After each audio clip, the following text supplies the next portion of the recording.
we are back once again. Hello, it's the Horror Guys with episode 91. And I've always wanted to be an entomologist, and this week is our chance. That kind of bugs me. Does it? It bugs me a lot. What's that flying around in here? Oh, it's the fly. Which fly? All the flies. All the flies that ever were. There are 5 fly movies, and we're going to talk about all of them this episode. Yeah, we're going to begin with the 1958, The Fly, the original. Then, The Return of the Fly from 1959, followed by The Curse of the Fly by 65. And then we wait a few decades, come back with The Fly from 86, and The Fly 2 from 1989. That's a lot of flying. Yeah, and as we were getting ready for this, it occurred to us that there was no such thing as Son of the Fly. But really, they should have called it, or could have called it, The Son of the Fly. Two of these films involved the sons of the flies. Yeah. The Fly 2 especially. That was clearly the son of the fly, because he was Goldblum's son. And The Return of the Fly was also the first guy's son. Yeah. Yeah? Yeah.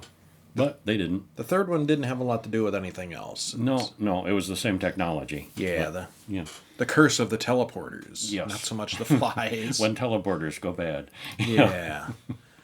All right. Well, the whole things are all when teleporters go bad, basically. Yeah, they all are. That's kind of the point of all of them. Yeah.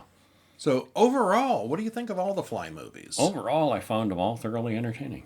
Yeah, none of them are bad. No, all entertaining. Yeah. Solidly. I think the original 3, they get worse as you continue, and the newer 2, they do get worse as you continue also. I agree. The first one of both series are both are the best. They're all worth seeing. They're all good. Yeah, none bad. Yeah. So first there was The Fly in 1958. Directed by Kurt Newman, written by James Clavell, the guy who did Shogun, King Rat, Taipan, and all those big epic movies. Big movies. Books, but yeah. Well, yeah. Most of them became movies. Yeah. And from a short story by George Langeland. Stars David Hedison, Patricia Owens, Vincent Price, hour and 34 minutes. Boy, wouldn't it be neat if you could just instantly transport from point A to point B? Yeah. Just step in a pod and you step out and you're wherever you want to be. Ask the Star Trek guys. They think they like it. Yeah. Until it goes wrong every third episode. Well, in 1958 it was science fiction still too. And today it's still science fiction. Well, that's what they want us to think. That's true, yeah. Yeah, but anyway. Well, the story starts out with a workman going into a factory late at night. He hears a machine running. He goes to investigate and finds a woman there who runs away. And there's a crushed body in the machine. Squoosh. And that body ain't right. Helene calls Francois, this is all in Canada, so they're all French names, and says that she's just killed Andre. She's the woman we saw running out of the factory. She needs his help. The workman, Gaston, calls Francois and tells him about the body. Francois calls Inspector Charas to come and help with the problem. They go to investigate the scene, and the machine was set very specifically. Helene wouldn't have known how to do it, because it's a big industrial machine, and she's just a woman in the 50s. Well, it's complicated settings. There were 2 buttons. Oh, it was more complicated than that. No. There was pressure settings, and all she had to do was press the button once it was turned on and set right. But, all right, so she had help. It was believable that she didn't know how to do the settings. Yeah. Francois and Charas go to interview Helene. She insists that everything is all right now. I killed Andre. She seems kind of in shock. Maybe a little. Yeah. She insists that Andre put himself in the press. She only pressed the button. And she's distracted by a fly buzzing around the room, and she kills it. Next, they go downstairs and look at Andre's lab. Time passes, and Helene is starting to look more and more insane, as she even forgets that Philippe is her son. She freaks out when her nurse kills a common housefly. Charas can't imagine any way she won't be found guilty of murder. Philippe tells Francois that he's seen the fly that his mother was looking for. It has a white head and a funny-looking leg, he says. Francois goes to see Helene, and he tells her that he's seen the white-headed fly, but he needs her to explain.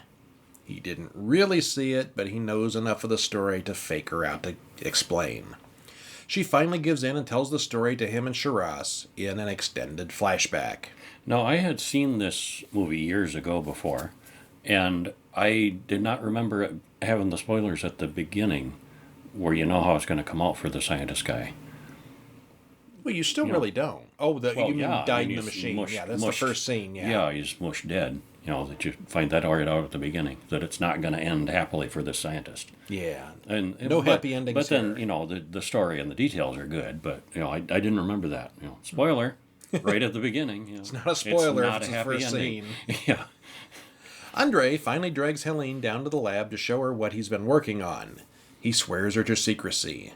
He places a plate in the glass box and works some controls. Colorful neon strobes, and the plate is now gone. And again, I should point out, this one is in color, and it looks good. Oh, yeah, I did. Except has now reappeared in a similar box in the next room. He's invented a teleporter. Ta-da! Except that the Made in Japan label on the bottom is now printed backwards. Details. Yeah, Andre hadn't noticed that before. Something's not right. Back to the drawing board. An incredibly complicated machine. So complicated that he doesn't even fully understand how it's working. That's not good. Yeah, that's great. Yeah. He fixes the machine just as his cat comes into the room. Here, kitty. He decides to try putting the cat in the machine. He turns on the machine and the cat doesn't reappear. He does hear the cat howling somewhere. He keeps on working. Keep on adjusting that machine. Yeah. Yep, keep on working that. Yep. Finally, he gets it right. He transports a guinea pig perfectly. He wants to observe it for a month to see if there are any bad effects, and in the meantime, he builds a bigger machine. Some time passes, and Philippe comes in and says he caught a fly with a white head. Yeah, the scientist guy, Andre, he's locked himself in the lab. Yeah. She hasn't seen him for a while. Helene tells Knows he's working on something important, doesn't know the details. Yeah. Helene tells him to get rid of the thing, so he does. Meanwhile, Andre is locked in the lab working. And won't let her in. He starts slipping notes under the door. Helene, I've had some trouble, he writes on a note. A small bit of difficulty, yes, you might say. He doesn't speak, but he instructs her to find a fly with a white head. Which Philippe just saw. Oops, Yeah. should have kept it. Yeah. Good thing he didn't smush it. Mm-hmm. She sees that his hand is now a black claw, and she screams. Yeah, he does let her in. Eventually, but yeah. Yeah, but because she insists, and but he's got a fabric draped over his head, and he is keeping his one arm hidden until she gets a peek. Yeah. Well, now he's wearing a hood, and she can't see his face, but it must be pretty horrible from the way he's acting. He explains that when he tried to transport himself, a fly got into the chamber with him, and various parts got mixed up. If they can't find the fly, he'll have to destroy himself. And we don't actually see that happen. That's all off screen. Mm-hmm. Yeah. She sets everyone in the house to hunting flies on the property, and they finally find the fly, but they can't catch it. And that's kind of a cool scene where the way they do that, chasing the fly, and the way it gets away. Yeah. Andre wants to kill himself and destroy the evidence, but Helene argues with him. He's starting to lose his mind. The fly has taken over. Yeah, it's not just that he wants to destroy the evidence. He's starting to lose control and becoming insect-like and, less human. And, he realizes he's losing it. She wants him to try going through the machine again anyway, even without the fly. He does try it again. Helene opens the door and she pulls off the mask. It worked. It must have worked. He must be better. Nope, he's still a fly under there. And Yeah. she sees him now. And we all see him. Yeah, this is the first time we see it. It's a giant fly head. It is. It certainly is. Pretty realistic looking. Ooh, I don't know that I'd go that far. Well, okay. It's shocking. All right. It's shocking, yes. Well, she faints and he smashes everything in the lab. So now, even if they found the fly, he's ruined all the machines and burned his notes. He's having a harder and harder time controlling himself, so she finally gives in and helps him to end it. They walk across the street to the factory, and Andre puts his head in the metal stamping machine. Yeah, the brothers have this big industrial complex, scientific industrial complex. They're doing okay business-wise. Yeah. They'd be doing a lot better if they had a working transporter. Well, yeah.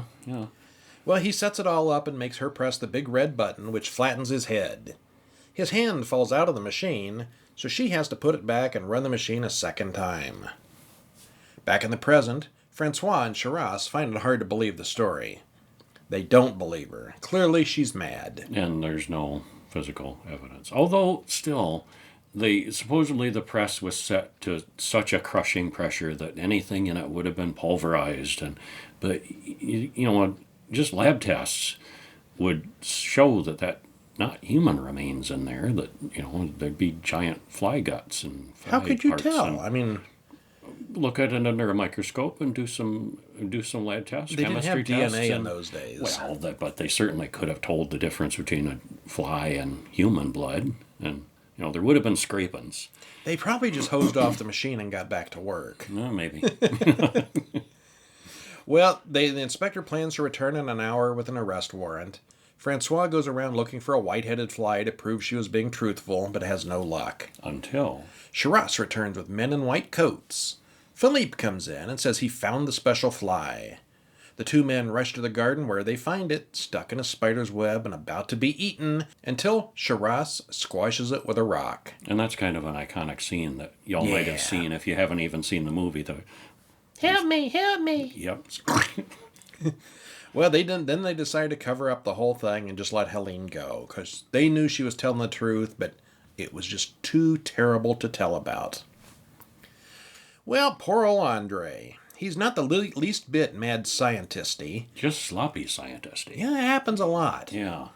He deserved better. How cool would real teleportation be? Very cool. Yeah, it would. The main story is fairly short and maybe a little too straightforward, so the wraparound story with the inspector adds a little extra drama and mystery to the film. They don't actually look for the fly that long, just a single afternoon. Well, and he's losing his mind and rushing the process too. He goes berserk and smashes everything, and it's too late. Vincent Price was kind of wasted here, playing the straight man of the story. He's perfectly normal and not at all evil. He's actually just about the only truly innocent person in the story. Yeah, that was interesting, though, seeing him like that for a change. Yeah, he wasn't behind the whole thing. Yeah, okay. And then when you have a fly, and the fly does really well at the box office, you have The Return of the Fly from 1959, directed by Edward Burns, written by him and George Langeland again. Stars this time Vincent Price, Brett Halsey, David Frankham, hour and 20 minutes. And what'd you think of this one? I liked it. I liked this one too. Liked it not quite as much, but it had some more cool things in it. Yeah, all three of these early Fly movies build on what came before, and they add more and more to the sci-fi element. But they're not as, I don't know, it's just not as good as the first one. Yeah, first one really had it. Yeah. Well, this continues on from the first one when we begin at Helene's funeral. She never really did recover from the offense of the first film, even though 15 years have passed. Philippe has grown up, and he wants to do more transportation research, but Francois doesn't want to give him the money to do it. He refuses to support Philippe's work. What happened the first time? Yeah. There are some things man was not meant to do, or no. At this point, he's one of the ones that he can probably get away with saying it. He's seen what happens. Yeah. Well, he wants to protect Philippe from recreating his father's work. Philippe backs Francois into a corner by saying he'll sell his half of his father's business, and Francois agrees to give him more money. Yeah, otherwise he's going to sell the business out from under him. Yeah. So, yeah, no choice, really. Philippe's assistant, Alan, a.k.a. Ronnie, goes to see Max, a crime boss. And he goes by the name Alan in the lab, but he's really a criminal named Ronnie. He's like in there undercover for the boss. Ronnie needs someone to sell the invention after he steals it. Because, something as major as a transporter, teleporter, you can just steal that, sell it to a gang, and nobody's going to know who did it. Yeah, nobody, yeah, uh-huh. Yeah. No trace in that at all, yeah. Those are all over the places like an old car. Right. Well, Philippe, who is now called Phil, has completed his work, and the matter disintegrator/reintegrator is finally complete. And they use the same sets. Yes, Still, yes. No. Yeah, this was just a year later, so yeah, maybe they knew it was coming when they made the first one. Yeah, could be. This time he demonstrates it to Alan and Francois. They teleport an ashtray perfectly. When they try a guinea pig, it comes out at gigantic size. Oops. They fix that problem, and then they try disintegrating another guinea pig. Then they decide to wait until tomorrow to bring it back. and we see that Phil is deathly afraid of flies. Yeah, he knows what happened too. Yeah. Alan/Ronnie sneaks back into the lab that night after everyone has left and starts copying notes. A policeman has followed him into the lab. Ronnie slugs the cop and disposes of the body in the easiest way possible. The disintegrator. Which is still holding the pattern of the guinea pig. It is. Now he's holding a guinea pig and a cop. Uh-huh. He uses the machine to bring back the body later, but when he does it, the cop's corpse now has guinea pig paws, and the guinea pig has human hands. And the guinea pig is alive. The cop is not. So you got a little guinea pig with little human hands. Human hands. So he calls Max to come get rid of the cop's car, so they drive it off a cliff into the river. Phil comes into the lab, and he knows something happened since he can see the guinea pig blood on the floor where Ronnie stomped it to death. Poor little thing. And you can see the little hands wiggling as it gets stomped. Ronnie makes up a story, but Phil doesn't believe it. They fight, and Ronnie knocks out Phil. Naturally, Ronnie hides him in the transporter and makes him vanish. Ronnie sees a fly in the room and purposely puts one in the chamber with Phil just because Phil hates flies so much. Nice. Mm-hmm. Francois arrives and comes in just as Johnny runs out the back way and steals Francois's car. Ronnie, not Johnny. You said Johnny. Oh, there's no Johnnies here. Yeah. Ronnie shoots Francois. They patch him up before he goes down to the lab and activates the machine again. When they bring Phil back, he's got the head and arm of a fly, just like Dad. Father like son. Strange that it's the same two parts, the head and the arm. Like, they had, models made. Okay, yeah. That's the real world explanation. Or maybe that's what the template, the computer, he recreated the computer, and that's the computer being confused. Same thing happened. I don't know what to do, so I'll do this exact same thing again, because that's what I do. All right. Says the computer. Well, the fly man runs away, and Francois passes out from his bullet wound. One of the policemen pursues Phil through the woods. The police inspector sees and hears a fly with a human head calling for help. The police give orders to shoot on sight. Francois wakes up, but will only talk to Inspector Beecham. Beecham was Sherra's assistant in the first film. And I don't know if he was actually in the first film or this is just a character they came up with because the Sherra's actor didn't want to do it. I don't think he was in the first film. Yeah, I don't remember an assistant. No. Beecham eventually shows up at the hospital, and he believes everything Francois has to say. Francois is sure they can reverse it, but he reminds Beecham to find the white fly. Meanwhile, Max is waiting for Ronnie to show up with the plans for the machine, and the fly man attacks and kills him. Beecham finds the white-headed fly easily enough, but then they can't find the big humanoid fly. Ronnie, however, does find Max's body. The big fly finds him as well, and also kills him. Justice served. Yeah. The fly of justice. Mm-hmm. The fly returns home that night and goes to see Cecile, his girlfriend. Cecily? Cecile? Cecily, his girlfriend. She screams and the monster passes out. Beecham comes in and drags the creature back to the lab. They put the monster and the human-headed fly back in the machine and press the button. Will it repair Phil? Will it? Happy ending in this one. Yes, it does. He looks normal and makes a full recovery. A happy ending. Yay! Well, we immediately see that this had a lower budget than the original, as the first thing you'll notice is that we have reverted to black and white. Mm-hmm. If you don't have a lot of faith in your film, you don't pay for color.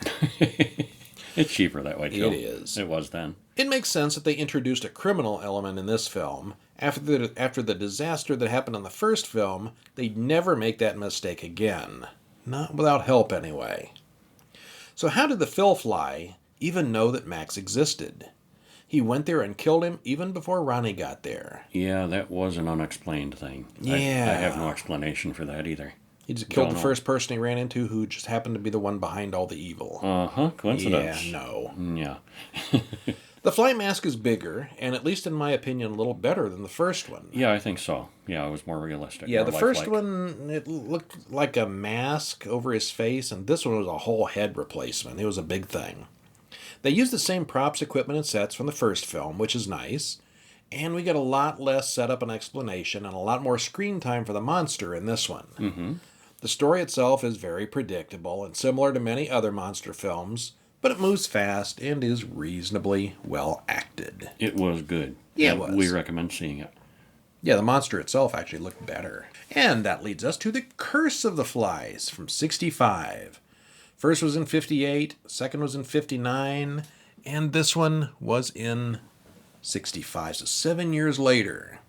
So they're like, we got a director and a writer. What can we work on? Hey, let's bring the fly back. The Curse of the Fly. Oh, who's going to believe another guy running around with a fly on his head? Well, Let's do something different. it doesn't happen in this one. Actually, there is a fly scene at one point, but it doesn't. Yeah, it's not like the others. Yeah. Directed by Don Sharp, written by Harry Spalding, stars Brian Donlevy, the guy who was in the first two Quatermass films, George Baker, Carol Gray, hour and 26 minutes. And this is a little different. It's a little weird, but did you like it? I did, yeah. Liked it a lot. Yeah, I mean, it's not really a fly film, kinda. I didn't see it when it came out. But I saw it when I was a wee lad, and I remember it freaking me out at the time. I don't remember this one at all. And then seeing it this time, I was kind of remembering it as it went along, and it freaked me out less this time. Okay. Yeah. Yeah, maybe I saw it when I was little, but I did not remember any of it. Yeah, I imagine a completely imaginary fly film that never happened is the one I keep remembering, and I wonder what that was. I don't know. I swear I can remember a movie where they had the fly in the teleporter, and he comes out with a cat's head. Because in the first movie, he teleports his cat and it gets lost. And it just never reappears. You And never I see the cat know again. I have seen a scene somewhere where he comes out with a cat's head, and I can't think of what film that was. It was not any of these. The director's cut. It might have been something like that. I don't know. I don't know. There is no mention of that anywhere in trivia. Listeners, if you know about the cat head fly movie, Was somebody doing let a spoof? me know. Maybe it was a spoof thing. Somebody doing a comedy, rip off. Not rip It's off, possible. But homage It's possible. Or something. Yeah. I remember it as being real, though. and okay. Yeah, Yeah. it's not. Huh. Well, anyway, this one.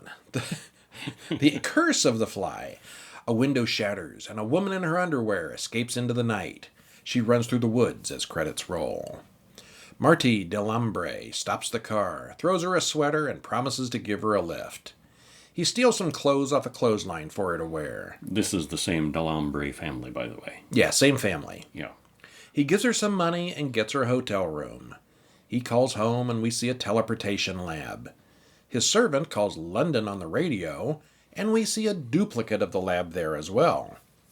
Well, they've been continuing the experiments with transporters, and we're introduced to Henri, who has some strange scars on his body.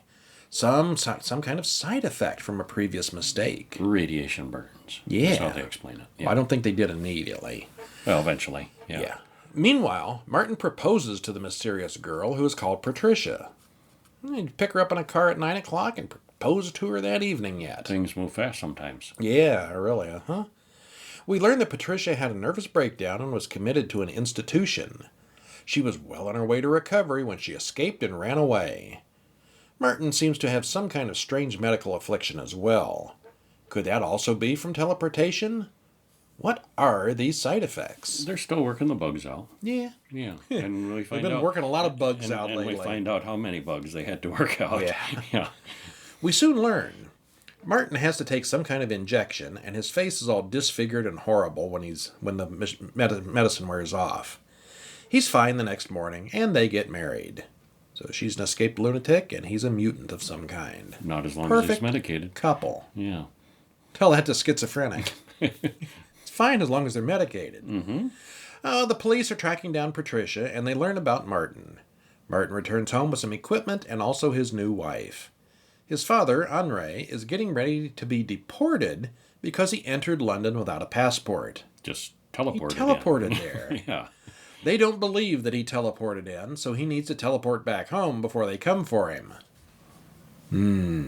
So let's send him on his way then. Yeah, what would teleporting do for, illegal and legal immigration? You'd just go anywhere, anytime, No longer wouldn't be you? able to be tracked. Yeah. Yeah. Well, they load Henri into the machine and power it up on both ends. He teleports without any problems, but he mentions that he has radioactivity burns from a previous failure. Martin explains about Patricia, and Henri thinks getting married is a terrible idea. What if she finds out? What if? Inspector Renee wants to talk to Inspector Charas, and he knows about the Delambre family and their history with flies. And teleporters. Yeah. Patricia and Henri hit it off, and she plays piano for him. The music upsets the mutated prisoners they have locked up in little cells in the barn. What? What? One of them scratches the servant woman, Juan. What was the other gun's name? Tai. Yeah, the servants' names were Tai and Juan. Taiwan, yes, that's Yeah. original. And he was a genuine generic Asian. She was a white gal in brown Yellowface. Yellowface, yeah. Black and white, who can tell? Yvette Reese. Yeah, okay. Made up to look like an Asian. Yeah. Well, the police and the psychologist come to the house looking for Patricia. The Delambre family gets rid of them quickly, but in the meantime, Patricia discovers the cells outside. She opens the window and sees what's inside. Martin says they are experimental animals. And we know this is a lie because we saw one of them grab Juan's arm. Yeah, that's not an animal. That was not an animal. Martin has another attack of whatever's wrong with him, but it doesn't surprise Henri. He explains, "Neither one of us can afford to be careless, you know that. This marriage is forcing our hands. We can't keep working in secret much longer." Yeah, they've got this international teleportation system working. It's not just room to room now. Yeah, it's long distance. Renee, yeah, you could teleport to London, but you couldn't call there. Long distance was expensive. Oh, they do call there. On the radio, not on the phone. Oh, well, yeah, that's right. Yeah, that's right. It is a radio. Yeah, and the radio's difficult. It's not as easy as picking up the phone, even back then. Mm-hmm. Renee finally talks to Charas, and Charas is surprised since Martin is already married to Judith. What? What? We've already heard that Judith is one of the failed experiments out in the cages. Oh. Charas tells what happened in the first two films to Renee, and he calls it The Curse of the Fly. Hence the title of the movie. Patricia soon... Yeah, we got to have that kind of spelled out for us because there's no flies here. Yeah. Patricia soon sees Judith playing the piano. She seems normal, except that half her face looks melted off. She's all right. That was bad. All right. Oh, yeah, okay. That's better than all left. Yeah. How'd the transportation work? Well, she's all right. Not much left, but she's all right. Yeah. Well, Patricia sees her, screams, and faints. Martin tells her it was all just a dream. Everyone denies that it happened, and Patricia doesn't like being told that she's crazy. Remember, institution. Mm-hmm. Marty wants to tell her the truth, but Henri says it's not too late to save everything they've worked for. Henri and Martin start transporting the experimental animals over to London for permanent disposal. They want to get rid of the evidence before Patricia finds out the truth. One of the mutants attacks Martin, but Henri beats it to death with his cane. They teleport over two of the mutants, and Alan on the other end reintegrates them both at once. The thing that comes through survives, but it's a horrible blob, and Alan takes an axe to it. I think that was the part that segment of the movie that freaked me out as a kid, from what I remember. Yeah, they teleported over one guy, and Alan wasn't there to reassemble him. So then they figure, it's been an hour, we'll send another one over. Mm-hmm. And then Alan comes back, and there's two of them in the pattern buffer. But they're wanting to get rid of them anyway, so they don't feel bad at this point. They're going to kill these people anyhow. Mm-hmm. Martin explains about Judith to Patricia. "One of our experiments went wrong," he says. Meanwhile, Juan lets Judith out and tells her that Patricia is in her bedroom. It seems that Juan wants Judith to kill Patricia. Judith chases Patricia down the isolated hallways, and the other servant, Tai, kills Judith and rescues Juan. Tai knows how the machine works, and he uses it to make Judith disappear. Henri and Martin want to escape through the machine to London. Alan refuses to cooperate. Alan's over in London, but they send Henri through anyway. None of them know that Judith had been sent through but never reintegrated.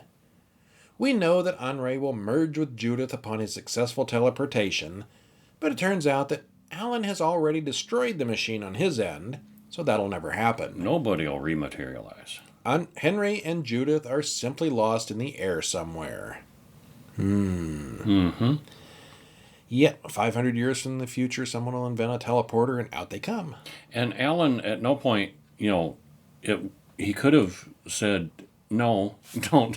I've smashed the equipment." He keeps saying, Yeah. "No, no. Listen to me. Listen to me. Don't transport. Don't do it. Don't send him. Don't." And they're insisting. Yeah, we're gonna. Henry's on the way. Yeah, and he keeps saying this over. He could just say, "The equipment's smashed. There's nothing to receive him." Why? Clearly say that. Yeah. Yeah. Yeah. Communication.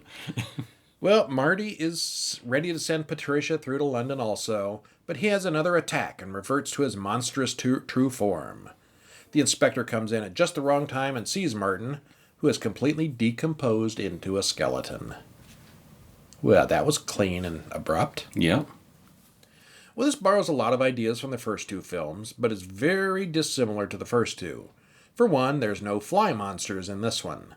It's more about a family that just won't give up even when that's the smartest thing to do. It's got a lot more suspense and mystery than either of the first two films. There's also a lot to think about in this one. A lot of what if they possibilities arise from the plot here. Mm-hmm. And it was a little long and the ending felt drawn out, but it wasn't bad for a third movie in a series. Pretty darn good. Yeah. And that was the last Fly movie forever. Or maybe not. Was it? 34 years later, they decided to make another one. David Cronenberg directed it. He said, hey, let's make a new Fly movie, and let's make it all gross. Yeah, body horror and all. Written by George Langeland again, Charles Edward Pogue, stars Jeff Goldblum, Gina Davis, and John Getz. Hour and 36 minutes. And if you haven't seen this one already, you need to. It's a good one. It's a classic of the 80s. Really, really good. We're going to spoil it. So you're warned. But, after all these years, if you haven't seen it, we're okay doing spoilers, aren't we? Yes. Yes. Yeah. So did you like it? I liked it a lot. Yeah, thought it was great. I think this is probably one of the top 5 horror movies ever. Mm-hmm. Mm-hmm. Yeah, really excellent. Yeah, and since we've been doing this, I'm making kind of a list in my head, and I got my top 3 pretty well solidified, but I'm just not quite sure what order they're in. Eventually, I'll come up with 5 really good ones. Well, Seth Brundle is trying to impress a girl at a convention. Her name is Veronica, and he's very persistent. He claims he's working on something that'll change the world as we know it. He finally talks her into going back to his place to see his work. On the drive there, he mentions that he hates vehicles and often gets motion sickness. They go into his lab, a big dirty place in a warehouse somewhere. And? There's 2 big things there that she says that look like designer phone booths. This is back when phone booths were something that you would know what they meant. What's a phone booth? Well, he turns on his equipment and explains that they are his telepods. He puts her stocking in the machine and uses his voice to activate the machine. It disappears from one telepod and reappears in the other. It's a teleporter. Ta-da! He gets upset when he realizes that she's a journalist, which should have been obvious from the beginning. Well, he knew she was a journalist and brings her there, and then she sees, and she's incredibly excited. Like, I got to write about this. This is like the biggest story ever. No, you can't. Like, what? You invited journalists to see this, and you think they're not going to write about it? Well, her publisher, Stathis, thinks it's a trick. He doesn't believe it's real. Sleight of hand. He convinces her to wait, since he can only Brundle convinces her to wait, since he can only teleport inanimate objects. His machine fails terribly when he tries to teleport a living thing. Veronica goes home after this and finds Stathis in her apartment. They're former lovers, and he used to live with her. She throws him out, but he won't give his key back. He's a creep. Brundle and Veronica start working together. She interviews him during his tests. Yeah, they make a deal that he's going to tell her everything, and she can document the process. Document it and release it all at once it's perfect and really working. So the machine then turns a baboon inside out. Yeah, there's some bugs to work out yet. You could keep saying that. The bugs. Bugs to work out. Yeah. And to obtain not one baboon, but 2 baboons, that would be expensive, and the paperwork involved, and baboons aren't cheap or easy to get, But guinea pigs are boring. Baboons are kind of and cool. and not very safe either. Yeah. Yeah. Well, they quickly start turning their clothes inside out and doing all kinds of weird things to each other. Having sex gives him an idea. He adjusts the machine, and now it works. Finally, he can teleport living things. Stathis and Veronica have an argument over the story. While they're busy, Brundle gets drunk and puts himself into the telepod. We hear a fly buzzing around in the lab. Yeah. What could go wrong? Talking to the bamboo and say, you're fine. Anybody can tell you're fine. I'm going to do it too. Yeah. Yeah, what could go wrong? When he Well, comes out of the other telepod, there's no fly. Where did it go? but he seems fine. You know, what would this movie have been like if the fly had gotten in with the baboon? You'd have flying monkeys. That would have been truly creepy. Almost immediately, Brundle starts doing all kinds of complicated acrobatic things that there's no way he should be able to do. He's got incredible energy, strong, and feels like $1,000,000. Yeah. Yeah. He thinks teleporting has improved him somehow. Purified him or filtered him. He's all jittery. Removed the He's got so much toxins. energy. He's like vibrating with it. I thought he did a really good job. Yeah, uh-huh. The acting in this is pretty stellar. Yeah. Yeah. But it's also made him talk nonstop and use a ton of sugar in his coffee. He's super hyped up and starting to act a little crazy. And more crazy. Brundle goes into town and challenges a couple guys to an arm wrestling contest, and he ends up breaking the guy's wrist. Kinda graphically, too. He gets a girl and takes her back to his lab. He's about to force her into the machine when Veronica comes in and breaks things up. Be afraid. Be very afraid, she says. Kind of the catchphrase of the film. Yeah, it is. Veronica explains that he looks kind of bad. He smells bad. The hairs in his back, when analyzed, are not human. Uh-oh. They may be insect hairs. Uh-oh. He thinks she's just trying to bring him down, and he throws her out. And the makeup is really good in this, too, how it's a gradual process, because he does start looking off at first, Yeah. and more off, and then lumpy and bumpy, and, yeah. Yeah, and the Total- one in the totally 50s, awful. it all, Yeah. he just came out of the teleporter as a fly. Well, here they're fused at the genetic level. There's a so little it more takes science a while, here, yeah. Takes a while for it to set in. Yeah. Yeah, it's a gradual thing. Uh-huh. Pretty cool. So after she leaves, he looks himself over in the mirror and starts pulling out his own fingernails. He starts to realize that something really is wrong with him. He checks the machine's records and finds out about the fly that went into the teleport with him. Oopsie. Brundle's been gene spliced with the fly. How do you unbake this cake? 4 weeks pass. Brundle calls Veronica. He needs to see her. He's barely recognizable and walks with 2 canes now. He explains what happened, and his ear falls off as he tells her. Oops. Yeah. The next time she sees him, he's feeling much better and can now walk on the ceiling. And I was reading the trivia that they surprised Gina Davis with that effect, that they didn't tell her ahead of time. Where is he? Yeah. Oh, up no, there. the ear. Oh, the ear. Okay. Yeah. So her horrific, horrified expression is pretty genuine. Well, he realizes now that his affliction has a purpose. He's being turned into something new, a Brundlefly. Not long after, Veronica finds out that she's pregnant with Brundle's baby. The question is, when did that happen? Before or after he began to change? Uh-oh. She dreams she has a miscarriage, but it comes out alive and looks like a giant maggot. And David Cronenberg makes a cameo as the doctor, the yes. doctor delivering the slug. Meanwhile, Brundlefly's teeth fall out, and he puts them in the cabinet with his other discarded body parts. Making a little museum. You don't want to know. Yeah. He knows his mind is starting to change and the insect is taking over. I'll hurt you if you stay, he explains. Veronica wants an abortion, and she wants it tonight. Where do you go to get a midnight abortion? I don't know. Well, her ex-boyfriend knows a guy. Yep. Brundle, however, overhears their discussion. Stathis gets his doctor friend to agree to do the procedure that night. Brundle breaks through the window, grabs her, and carries her off. Stathis then goes to Brundle's lab with a shotgun. Brundle surprises him. He pukes on Stathis's hand, which melts it. He then removes his foot the same way.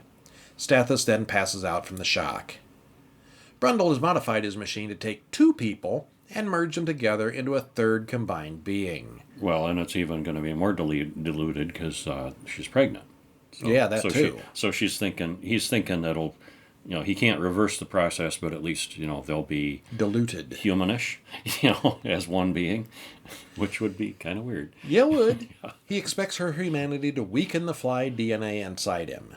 However, just then, most of what's left of Brundle falls apart, and what's left isn't very human-looking at all. He throws her into Pod B, he climbs into Pod A, and the countdown continues. Stathis wakes up, crawls over to the machine, and shoots the cabling going into Veronica's telepod. Brundle opens his pod, starts to walk out. Yeah, and that's actually a good kind of suspenseful scene because the door closes and locks, and he's smashing his way out. Yeah. As the countdown is going, it's like, oh, is he going to bust out before? Yeah. And He doesn't. He partially does. He's half in, half He's half in and out. So, yeah, the machine really becomes confused. And teleports him and part of the pod into the third chamber. Veronica's just fine, but Brundlefly and the telepod have merged. Let's just say there are some bugs to work out of the system. Between the Curse of the Fly and the remake of The Fly, it was 34 years. Mm-hmm. And this film, this remake, is now 34 years old too. Wow. Time for another one. But it holds up surprisingly well. Even the special effects and computer props look good. Yeah, It does, yeah. Yeah, Uh-huh. Yeah, it all held up well, I thought. No cell phone, no internet, but otherwise, yeah, it all works. And it was the good old day of practical special effects. Mm-hmm. There's no CGI in it. Which would have ruined this one. Yeah, I think so. Yeah. Yeah. Well, it takes the original 1958 The Fly story and enhances it and gives it a lot more detail to the process and the transformation. In the original film, the transformation was instantaneous.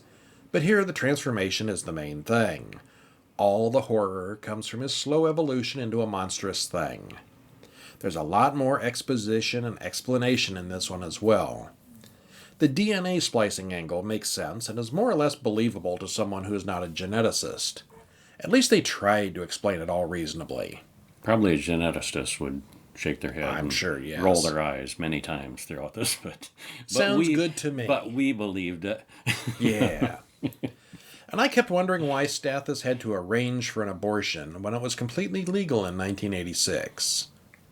Turns out, the film is set in Canada, which is not at all ever mentioned in the film, where abortion was illegal till 1988, except in certain cases of danger to the mother. There are hints. Which would have been hard to explain this particular freaky situation. Yeah, it would have been. There are hints that it's Canada, things you can see outside, and something about the way they refer to candy bars and chocolate bars is a linguistic thing, but there's not many clues. They don't directly say, "Hey, we're in Canada." At any point. Yeah. I think they wanted to keep it generic as much as they could. There's hints, but yeah. But yeah, definitely one of the best horror movies out there, in my opinion. Yeah, really excellent.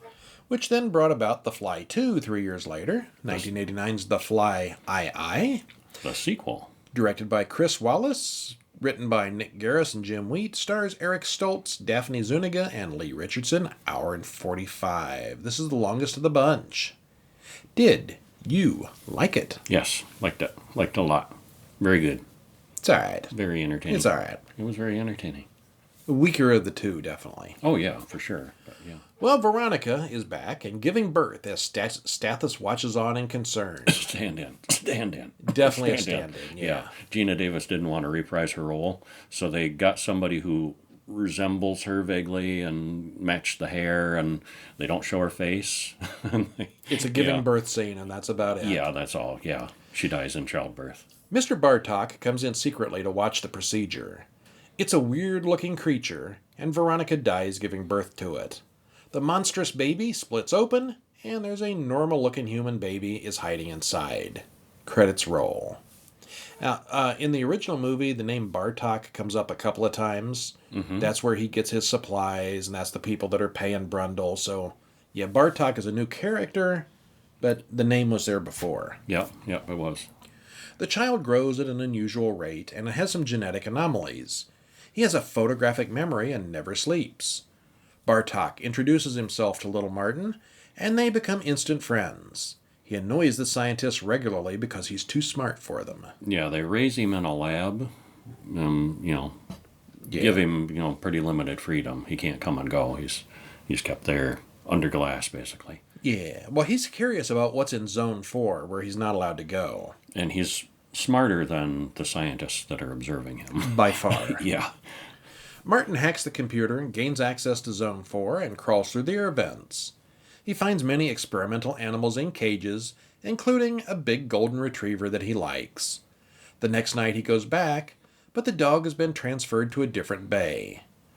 Martin goes there and finds a room with his father's telepods and scientists using the dogs as a test subject. The dog comes out mutated and vicious. Bartok says the dog didn't live long after that. At least he didn't suffer.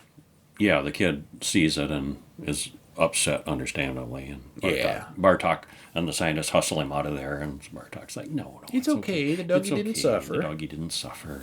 Yeah, we love you. And, yeah, be a good boy now. Yeah, do as you're told. Yeah. Then Martin turns 5, and he looks like a grown-up Eric Stoltz. He grows fast. He grows really fast. Yeah. He's now old enough to go outside on his own, and Bartok gives him a nice little apartment on the grounds of the facility. Still a prisoner, but, A prisoner with his own room. Yeah. A much nicer place, yeah. Bartok explains, no more mirrors, no more prying eyes. You have your privacy. Oh, he lies? Yeah. But we know he's a weasel. Bartok wants him to start working for him on the telepod problem. They still can't get the second pod to reassemble anything correctly. Yeah, they had all of Brundle's notes and the equipment and everything was all in the computer, but for some reason it won't work for them. It won't. So he meets Beth, a girl who files things. That's what do you do? Oh, I file things. Basically, yeah. I think she was kind of being funny, but yeah. Borrows... She's a nighttime computer operator, basically. Yeah. He borrows her cactus to put in the machine, and it comes out weird. They then go to an office party and hear about one of the experiments that lived for 2 whole years. That thing just won't die. Martin goes to see what it is, and it turns out to be his dog, who wasn't euthanized and still suffers terribly. Martin is not happy. He goes back into the animal's lair and kills it painlessly. Yeah, that was a sad scene. Yeah, anytime you put down your dog. Yeah. Especially after he's been suffering for 2 years in a dungeon pit. Yeah, basically. So he gets the machine to work, and he successfully teleports a cat. Then he notices that his arm is getting weird bumps and sticky stuff inside. His genetic anomalies are starting to activate, and they expect a metamorphosis is approaching. Martin starts to get sick, but they transfer Beth across town, get her away from him. Martin's apartment is bugged and has cameras. So yeah, Martin didn't go through the teleporter, did he? No. Or it worked fine? No. His problem is not related to that. It's genetic. It's because he's Brundle's son. And it did, the pregnancy did happen after the accident. So his mutations are just developing. So he's 1/4 fly, basically. Bartok explains everything. He wants to see what Martin will turn into. The bio-research possibilities are endless. Martin escapes the lab and goes to find Beth. The two of them then go to find Stathis, the only survivor from the first film. And same actor. Yeah. He doesn't tell them anything they don't already know, and there's lots of angst and whining commences as Marty continues to evolve. Beth eventually calls Bartok for help, and by that point, Martin has grown a cocoon. Because she doesn't know who else to call. Before long, Martin hatches and eats all the doctors. He's a full-fledged, fully evolved monster now, more Muppet than man. Very much so. Once everyone else is dead, Bartok shoots Marty McFly and appears to seriously wound him. But it's a trick to lure Bartok in closer.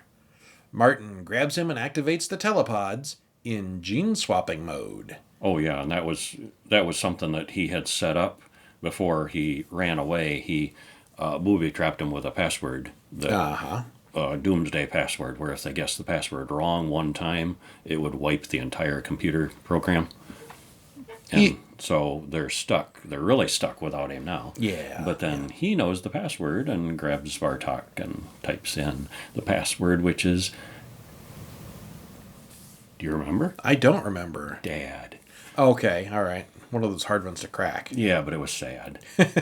Because Bartok had been passing him off as, his father all those years. And, Yeah. and he wasn't. Yeah. Well, Martin drags Bartok, kicking and screaming, into the telepod. Beth hits the button to activate the device. Martin comes out, covered in slimy goo, but otherwise human again.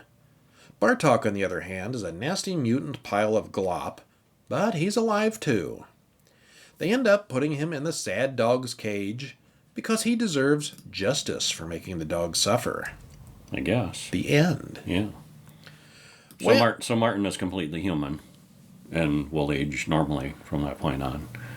And Bartok took on all the oogie googie bad genes. So when Martin grows up and gets old, will he look like Bartok? No, I It's don't half think his so. DNA. No, I don't think so. Oh, maybe. Yeah. Oh, because he swapped out. Yeah. Uh-huh. Yeah, he took on some of Bartok's DNA. Yeah. Yeah. Yeah, traded the fly DNA for Bartok's. And we don't know that all the fly DNA is gone. Just he's gotten diluted. That was the plan in the end of the first movie. Well, that was the implication. Yeah. That he was going to be normal. That it would all be purged, and the donor would get all the fly, and he would get some of the human DNA from the donor. Okay. Yeah. Well, this one takes about 10% of the body horror of the first film and combines it with lots of teen romance and angst. It's a horrifying combination. The last half hour has lots of action and fighting, but it takes a long time to get there. The creature looks good, but it's obviously just a big puppet. Mm-hmm. It still looks better than the CGI stuff we get so often today, and there are some really fantastic gore shots and messy deaths. Mm-hmm. The first hour is mostly just build up to Martin's natural change. Unlike Seth Brundle in the first movie, Martin was born with his mutation, so he's completely innocent and deserves a happy ending, which he does get here. Overall, it's not as good as the previous film, but it's not bad. It's mighty good. It is. Yeah. So, thumbs up for all 5 Fly movies. Thank you for joining us for Fly Week. Yeah. What do we do next week? Other stuff. How about Anthology Week? Okay. You tune in next week where we will talk about The Monster Club from 1981. It's got Vincent Price and John Carradine in it. Mm-hmm. They weren't dead yet, but it was getting down to the end of their careers. They were up there. We'll continues with Tales from the Campfire. Number 3 from this year, 2020. An indie film. Yeah. Yeah. We will look at Dr. Terror's House of Horrors, starring Peter Cushing and Christopher Lee from 1965, but it's not a Hammer film. Not an independent film. Yeah. No. We'll see XX, or Double X, from 2015, and that is an anthology of nothing but films directed by women. And written by them, too, I believe. Okay. Yeah. And finish up with Tales of Halloween from 2015, which I believe had 10 stories in it. That was Adrienne Barbeau being the narrator, the overall, the arcing story. Yes. Yeah. Yeah. All right. Well, and we'll probably sneak in a short film or two. Maybe. Meanwhile, we'll see you next week. See ya. See ya.